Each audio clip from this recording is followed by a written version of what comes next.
ಹಾಕೊಂಡಿರೋ ಬಟ್ಟೆ ನಾನ್ ನೋಡಿ ಸಣ್ಣ ಕೊಟ್ಟೆ ಯಾರ ಮಗಳೋ ಕಾಣೆ ಇವಳು ಲೈಟ್ ವೆಟ್ಟು ಚಿಟ್ಟೆ ಸಿಕ್ಕಾಪಟ್ಟೆ ಕ್ಯೂಟು ಫ್ರಮ್ ಕರ್ನಾಟಕ ಸ್ಟೇಟು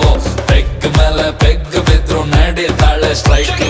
ಎಷ್ಟಂತ ಹೊಟ್ಟೆ ನಾ ಹಿಂದಕ್ಕೆ ಎಳ್ಕೊಂಡೆ ಇರೋಣ ಬಾಡಿನ ಫಿಟ್ ಆಗೆ ಇಟ್ಟಿದ್ದೆ ಹುಡುಗಿರಿಗಿಷ್ಟನ ಎಣ್ಣೆನ ಬುಟ್ಟು ಇನ್ಮೇಲೆ ವರ್ಕೌಟ್ ಮಾಡೋಣ ಕುಡಿಯೋದು ಇವತ್ತೇ ಲಾಸ್ಟ್ ಅಂತ ಅನ್ಕೊಂಡು ಕುಡಿಯೋಣ ಶನಿವಾರ ಮೈಯಲ್ಲಿ ಫುಲ್ಲು ಜೋಶಿದೆ ನಾಳೆ ಭಾನುವಾರ ರೆಸ್ಟಿಗೆ ಫುಲ್ಲು ಡೇ ಇದೆ ತಿನ್ನೋಕೆ ಖಾರ ಚಿಕನ್ನು ಫ್ರೈ ರೆಡಿ ಇದೆ ಲೋಟಕ್ಕೆ ಎಣ್ಣೆ ಬಿದ್ದ ಮೇಲೆ ಹೇಳಿ ಚಿಂತೆ ಏನಿದೆ ಚಿಲ್ಲಾಗಿದೆ ಫುಲ್ಲು ಥ್ರಿಲ್ ಆಗಿದೆ ನನ್ನ ನೈಟ್ ಎಲ್ಲ ಪಾರ್ಟಿ ಮಾಡೋ ಪ್ಲಾನ್ ಆಗಿದೆ ಬಾಡಿ ತೇಲಾಡಿದೆ ಕಿಕ್ಕು ಮಜವಾಗಿದೆ ಆಹಾ ಮ್ಯೂಸಿಕ್ ಕೇಳೋದಕ್ಕೆ ಸೈಕ್ ಆಗಿದೆ ಪಾರ್ಟಿ